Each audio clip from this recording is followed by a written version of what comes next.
ఆ సమయంలో మొదట గాడిదని పిలిచి, గాడిద, నీకు 40 సంవత్సరాల ఆయుష్ ఇస్తాను, నీకు ఇష్టమేనా అని అడిగాడు.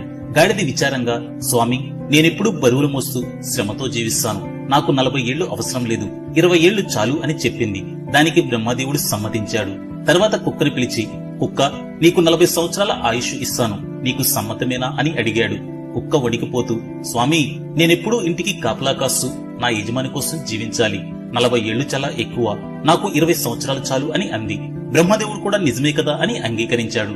తర్వాత గుడ్లగోబను పిలిచి, గుడ్లగోబా, నీకు 40 ఏళ్ల ఆయుష్ ఇస్తాను, నీకిష్టమే కదా అని అన్నాడు. దానికి గుడ్లగోబ నిశ్శబ్దంగా, స్వామి, రాత్రంతా నిద్ర లేకుండా తిరుగుతూ జీవించాలి, ఇది చాలా కష్టం, నాకు 20 సంవత్సరాలు చాలు అని చెప్పింది. బ్రహ్మదేవుడు తృప్తిగా సమ్మతించాడు. చివరికి మనిషిని పిలిచాడు. మనిషి, నీకు 40 సంవత్సరాల ఆయుష్ ఇస్తాను, నీకు ఇష్టమేనా అని అడిగాడు. కాని మనిషి అత్యాశతో, స్వామి, నాకు 100 సంవత్సరాల ఆయుష్ కావాలి అని ఆశపడ్డాడు.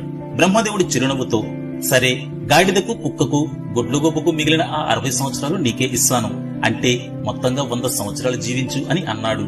అలా మనిషి జీవితం 3 భాగాలుగా మారింది. మొదటి 40 సంవత్సరాలు ఆనందంతో యవ్వనంతో జీవిస్తాడు. తర్వాత 20 సంవత్సరాలు గాడిదలా బరువును మోస్తూ కుటుంబ బాధ్యతలను నిర్వర్తిస్తాడు. తర్వాత 20 సంవత్సరాలు కుక్కలా ఇంటిని కాపాడుతూ పిల్లల కోసం సేవ చేస్తాడు. చివరి 20 సంవత్సరాలు గుడ్లగోబలా నిశ్శబ్దంగా తన ఇంటి బయట కూర్చుని పెద్ద సీసీ కెమెరా లాగా మారిపోతాడు. నిజమే కదా? మీ అభిప్రాయం తప్పకుండా కామెంట్ చేయండి. Download ShareChat.